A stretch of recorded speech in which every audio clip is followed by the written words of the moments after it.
সর্বশেষ নির্বাচনী প্রচারণা উপলক্ষে বেগম জিয়ার মানিক মিয়ার সমাবেশ ও শেখ হাসিনার পান্থপথের সমাবেশে লোক সমাগমের বিষয়টি ছিল গুরুত্বপূর্ণ। সারা দেশের ভোটারদের মধ্যে এই জনসভার ব্যাপারে খুবই আগ্রহ ছিল। কিন্তু বিটিভির বার্তা বিভাগের কারসাজিতে সঠিক তথ্য পরিবেশিত হয়নি।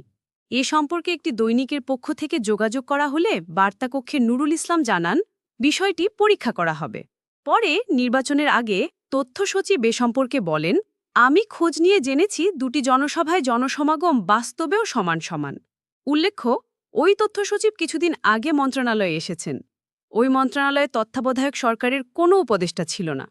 তথ্য দফতরের সদ্য প্রকাশিত বই পুস্তকে বঙ্গবন্ধু শব্দটি বিশেষভাবে উল্লেখ করা হয়। রেডিও ও টিভিতেও বঙ্গবন্ধু বলা হয় বারবার। নির্বাচনের পর জাতির পিতা বলার পরিকল্পনা ছিল। টিভি কর্মকর্তা ও কলাকুশলীদের এ ধরনের কার্যক্রম দেখে কি এটাই মনে হয় না যে রাষ্ট্রীয় প্রচার মাধ্যমে আওয়ামী লীগপন্থী সংস্কৃতিসেবীদের অনুপ্রবেশ ঘটেছিল? আজও আমাদের টিভিকে সেরেশ টানতে হচ্ছে। ১১ সে সময় বিবৃতিজীবী ও প্রগতিবাদী হিসেবে পরিচিত বুদ্ধিজীবীদের প্রায় সবাই সর্বত্রভাবে বিএনপি বিরোধী ভূমিকা পালন করেছিলেন। নির্বাচনের পূর্বে সাপ্তাহিক বিচিত্রা পত্রিকা বুদ্ধিজীবীদের বেশ কিছু সাক্ষাৎকার গ্রহণ করে। কাকে ভোট দিচ্ছেন এই প্রশ্নের উত্তরে অধিকাংশই নৌকা প্রতীকে ভোট দিবেন বলে জানিয়ে দেন। ১২ সকল পর্যায়ে দেশীয় ভারতীয় প্রচারণা মাধ্যম যে কিভাবে উদ্দেশ্যমূলক ভুল তথ্য পরিবেশনের মাধ্যমে জনগণ ও আরও বৃহৎ অর্থে বিশ্বকে বিভ্রান্ত করতে সক্ষম হয়, তার বড় প্রমাণ হতে পারে ৯১ সংসদ নির্বাচনে আওয়ামী লীগের বিজয় নিশ্চিত এ ধরনের প্রচারণা। এসব ক্ষেত্রে দেখা গেছে পূর্ব থেকে এমন আবহাওয়া সৃষ্টি করা হয়েছিল যেন সকলেই যাতে আওয়ামী লীগ নিশ্চিতভাবে বিজয়ী হচ্ছে এটা ভাবতে পারে।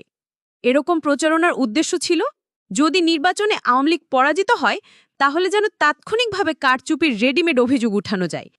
এখানে এরকম প্রচারণায় বিদেশি সাংবাদিক ও পর্যবেক্ষকগণ কিভাবে বিভ্রান্ত হয়েছিলেন তার সাপ্তাহিক আগামী হতে কিছু প্রমাণ তুলে ধরা হল। ক নৌকার দিকে তাক। নির্বাচনে আগের দিন মঙ্গলবার সন্ধ্যা। স্থান ঢাকা শেরাটনের মিডিয়া সেন্টার। নির্বাচনের সংবাদ সংগ্রহে আগত বিদেশি সাংবাদিকদের একটা মিলনক্ষেত্র ছিল এখানে।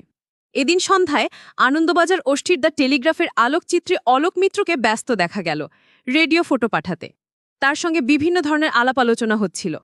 অলোক মিত্র ধারণা নির্বাচনে আওয়ামী লীগ বিপুল বিজয় অর্জন করবে।